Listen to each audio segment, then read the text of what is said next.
Pergunta: eu gostaria que você esclarecesse a relação entre as duas camadas da personalidade e as casas astrológicas. Muito bem. Essa teoria das camadas, ela me ocorreu justamente numa época que eu estava tentando ver qual é a possibilidade de você conferir cientificamente certos dados astrológicos, saber se isso é possível ou não. Então, a primeira condição para que isso fosse possível seria decidir assim, de que um horóscopo está falando. Quer dizer, quais são os domínios da existência sobre os quais ele te dá alguma informação e quais são aqueles que escapam dele. Bom, então, em princípio, como o horóscopo, tal como os astrólogos trabalham, é um elemento fixo, né? Quer dizer, os planetas estão colocados em certos pontos de uma vez para sempre, a ponto que se diz que este é o horóscopo deste indivíduo, tá certo? E como, vamos dizer, os trânsitos astrológicos, as mudanças de posição dos planetas, que teoricamente, hipoteticamente afetam aquilo, já estão dados por um algoritmo que está pronto no horóscopo, tá certo? Os planetas estão colocados em certos pontos, então você sabe que os trânsitos futuros podem, teoricamente, afetar aquilo de algum modo, mas dentro de um algoritmo previamente calculável. Não é isso? Então, também é um elemento fixo, embora se desenrole no tempo. Então o horóscopo é um elemento sempre fixo. Então, quer dizer, qualquer coisa imprevista não pode estar referida no horóscopo. Né? Então, dado o horóscopo do indivíduo, você não pode saber, a partir dali, em que estágio do seu desenvolvimento psicológico ele está, porque o horóscopo é sempre o mesmo. Então, quer dizer, o desenvolvimento da psicologia evolutiva está totalmente fora da consideração astrológica. Está entendendo? Então, o horóscopo não trata disso. Então, se ele não trata disso, então nós temos que obter essa informação de alguma outra fonte que não seja o horóscopo. Eu digo que todo o problema, vamos dizer, da verificação científica das teorias astrológicas se baseia nisso, quer dizer, você tem uma informação que é dada pelo horóscopo. Se você não tem um jeito de conferir aquilo com uma outra informação que você tirou por outro lado, completamente diferente, então não tem como você averiguar aquilo. Quer dizer, o único método de acesso àquelas informações é o método astrológico, então a verificação científica é impossível. Então você tem que ter o método, os astrólogos seguem por um lado, e tem outro método completamente diferente do outro lado. Né? Então, um desses métodos é chamar psicologia evolutiva. Quer dizer, você tem que descontar o problema evolutivo para saber do que o horóscopo está falando. De onde eu cheguei à elaboração da noção do caráter. Né? Quer dizer, caráter seria apenas aqueles elementos estruturais absolutamente imutáveis. Isso, hipoteticamente, eu não sei se isso existe, mas a existência de um negócio chamado horóscopo pressupõe, né, a existência de um elemento fixo. Se esse elemento fixo não existe, então o horóscopo não pode funcionar.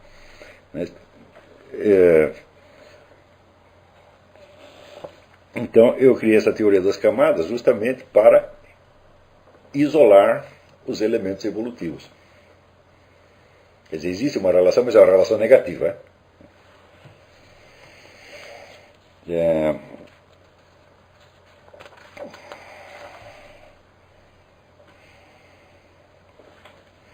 Fernando José da Silva.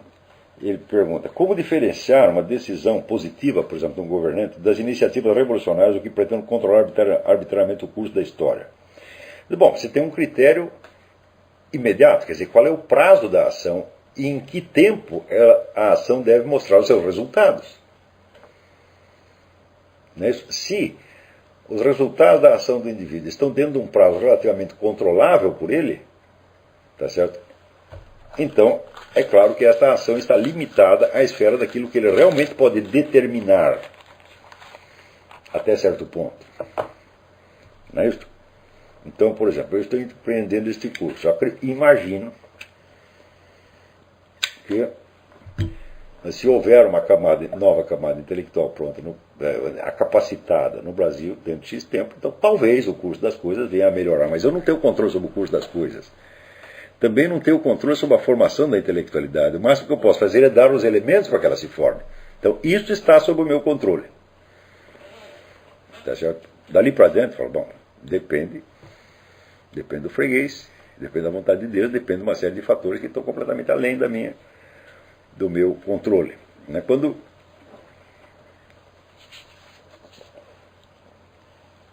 você vê que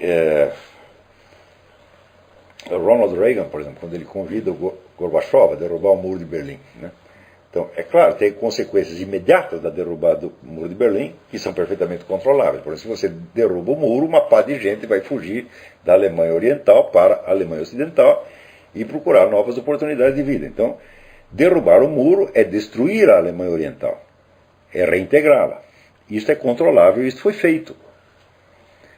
Quais serão as consequências disso em escala mundial? No que isso vai determinar o curso da história? Eu falei, não sabemos, não tem jeito. Então, eu falei, esta é uma ação que pode ser empreendida por um governante dentro do seu prazo de vida, dentro do seu tempo de ação, e que não implica nenhum controle revolucionário do curso da história.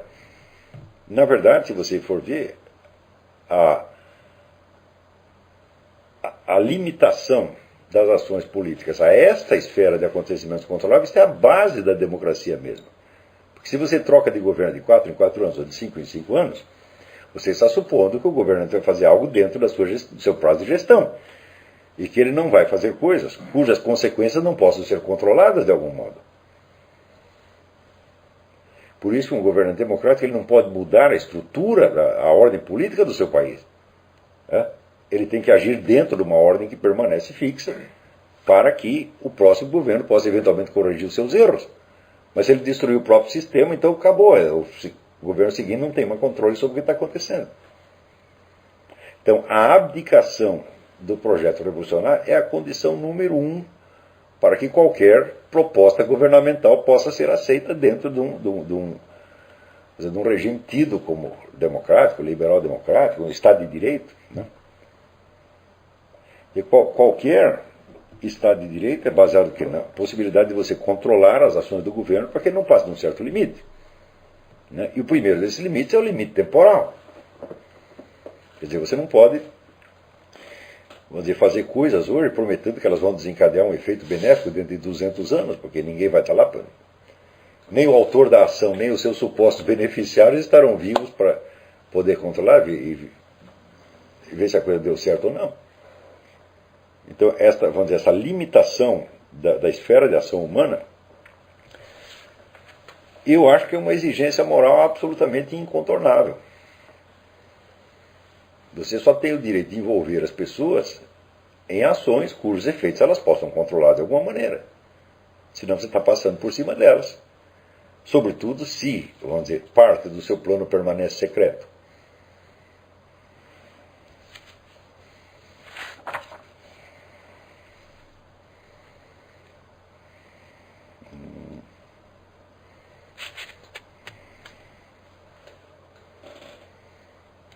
Lima Rocha pergunta: a palavra relação foi soberana na aula de hoje. Realmente ela é básica na aquisição do conhecimento dos diversos níveis de certeza.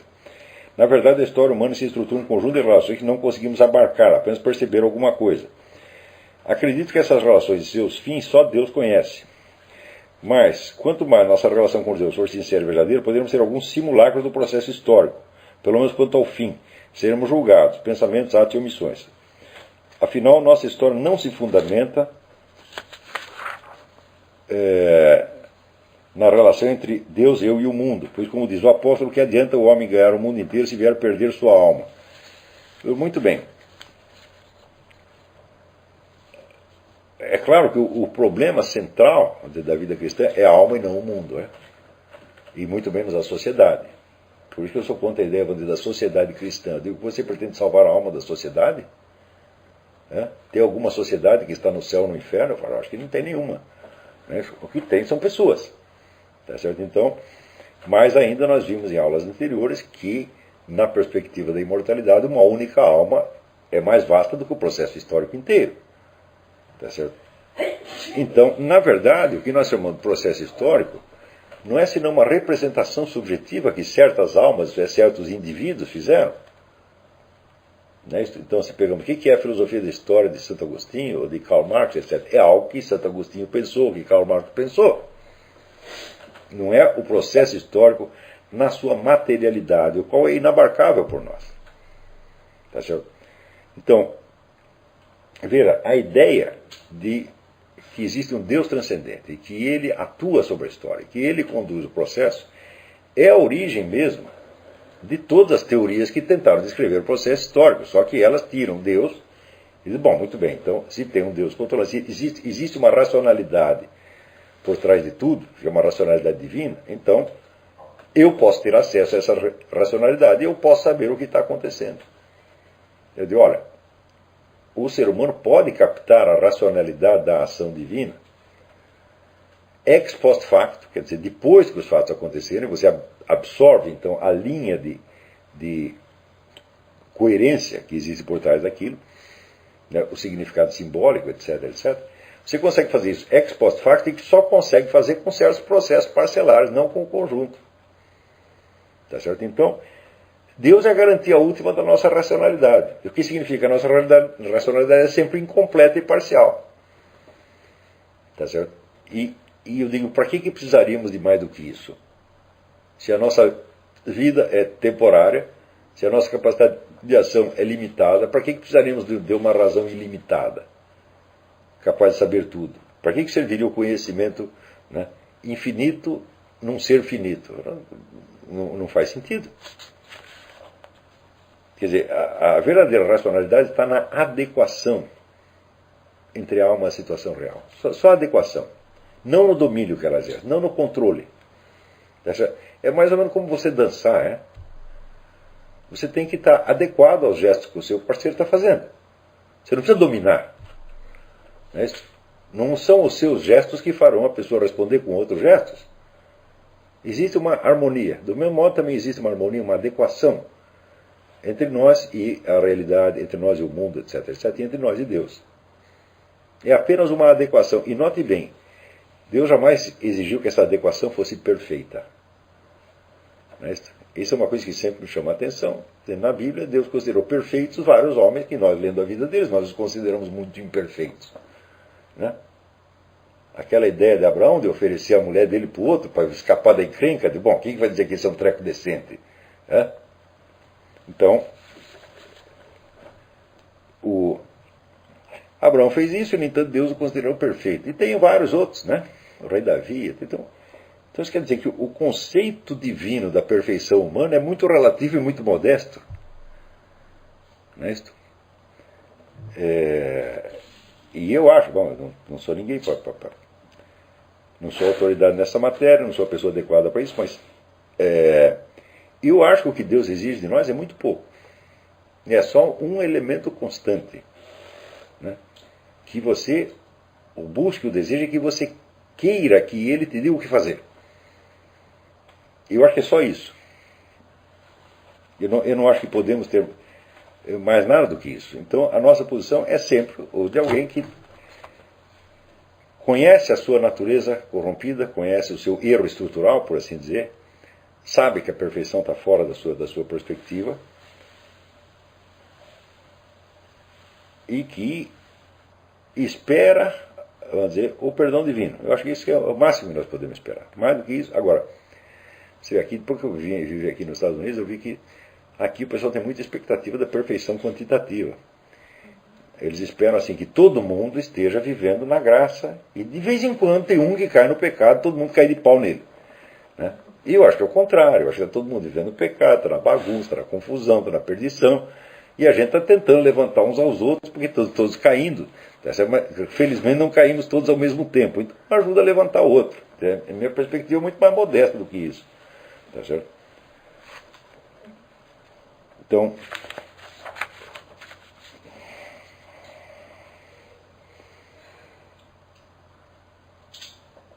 Keith pergunta, o senhor poderia traçar algumas relações entre as experiências vividas pela personalidade na estrutura das 12 camadas e os pecados capitais? Pois o sofrimento em cada uma dessas etapas, me parece, implica tentações que podem levar ao retrocesso ou à fixação em uma camada. Nem sempre. Quer dizer, quando eu digo que para identificar a camada em que a pessoa está, você tem que perguntar onde dói, tá certo? Você precisa ver que é essa dor aquela que a pessoa está querendo experimentar naquele momento, porque ela sabe que é aquilo que vai fortalecê-la. Então, por exemplo, eu dei experiência para abertura das emoções humanas, quando passa da terceira para a quarta, tá certo? Então, durante a adolescência tudo é experiência, tudo é aventura, vale tudo, por assim dizer, nada é sério, é? Mas de repente pode acontecer alguma coisa séria. Tá certo? Então, você pode, por exemplo, se apaixonar por uma pessoa, você começa a sofrer porque você não sabe como chegar nela, ou ela não liga para você. Bom, aí você não tem mais controle da situação, né? E, no entanto, podemos perguntar a essa pessoa, você quer continuar da adolescência, sendo tudo brincadeira? Eu acho que não. Né? Eu acho que a pessoa quer passar para essa nova esfera de experiência. Ela percebe que ali existe algo que está aguardado para ela e que vai ser bom para ela. Né? Do mesmo modo, quando começa a enfrentar um desafio e dizer, querer afirmar a sua personalidade, provar o seu valor, etc. Fala que isso implica risco, implica medo, implica esforço, etc, etc. Mas, diz, bom, o que você prefere? Continuar sonhando ou fazer alguma coisa? Então, normalmente, esta dor, esse sofrimento, é desejado pela pessoa. Então, isso não deve ser visto como tentação. Eu não vejo possibilidade, vamos dizer, de um significado moral das camadas. As camadas são apenas a evolução normal do ser humano. Quer dizer, tudo que os elementos éticos, morais, do bem e o mal, entram ali igualmente. Entra tudo misturado. Quer dizer, você evoluir, né, humanamente, não quer dizer que você está indo para o caminho do bem. Olá. Oi. Grandes líderes como Stalin, por exemplo, passaram por evolução. Não entendi. Grandes líderes como Stalin, por exemplo. Sim, grandes líderes, homens maus como Stalin, passaram por essa evolução também. O sujeito que decide servir ao Satanás, né? O Aleister Crowley passou por essa evolução. Né? Então, as camadas não têm um sentido moral. Quer dizer, o elemento moral tem que ser acrescentado a elas. As considerações morais entram como um dos componentes. Não é certo? Então, é na parte moral que você vai ter, vamos dizer, as tentações, e não propriamente no puro sofrimento inerente à camada na qual você está entrando. Ao contrário, o sofrimento ele é aceito. Né?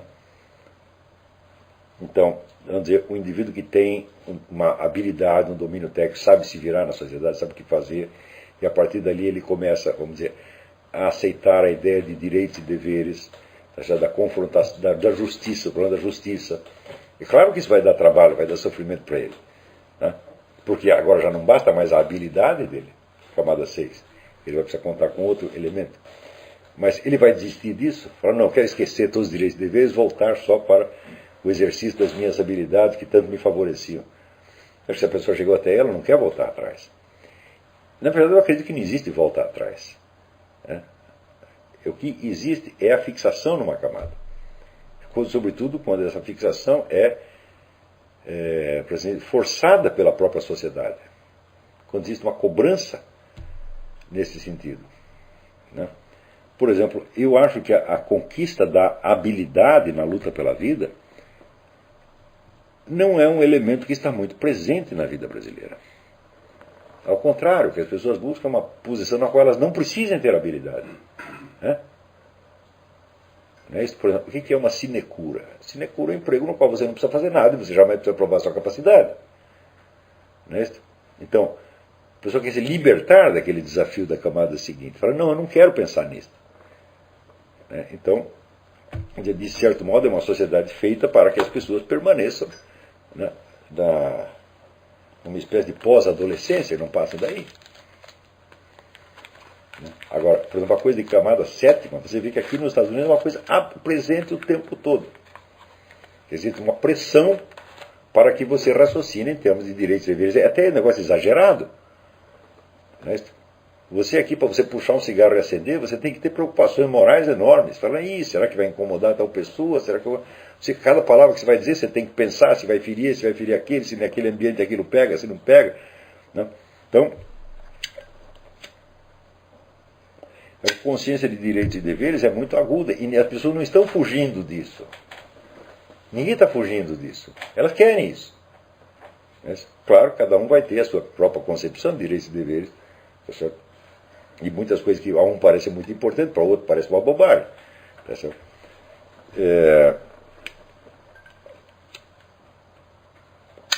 Então você inclusive pode, também o fato de a média da sociedade alcançar uma determinada camada, né?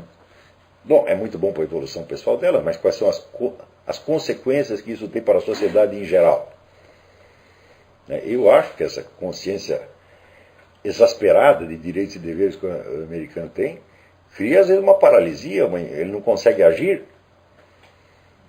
né? Quer dizer, a escrupulosidade moral é tanta, né? Quer dizer, tem aqui um ladrão, né, dentro da minha casa, ele quer me matar, estuprar minha mulher, minhas filhas, etc, etc. Mas eu tenho que ter uma reação proporcional, quer dizer, eu não posso usar a força além de um certo limite. Tem isso aqui, né? Quer dizer, por exemplo, entrou um ladrão ali, você deu um tiro nele, daí você é processado porque você usou força demais. Eu digo, quanto é o demais? Onde termina o uso razoável da força, onde começa o excesso? Eu falei, isso é um problema, né?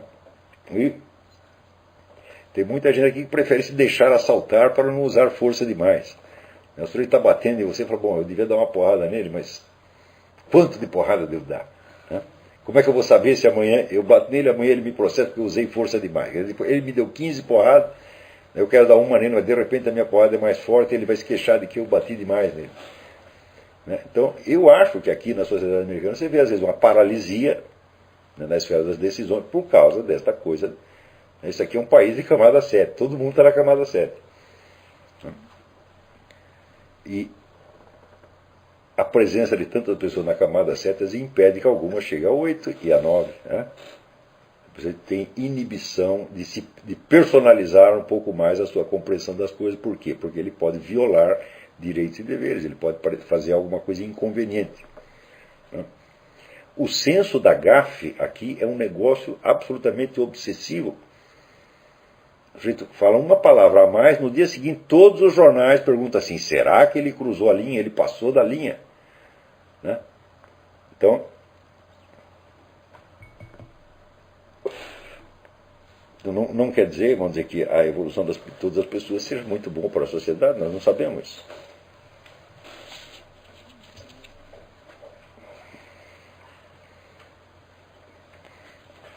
Augusto Rigg pergunta, estou lendo o livro Johnny, A Vida do Espião que Delatou a Rebelião Comunista de 1935 e viu quanto é importante ler os relatos dos agentes secretos, de maneira que quem quiser entender os fatos históricos do século passado tem de lê-los. Isso é absolutamente certo.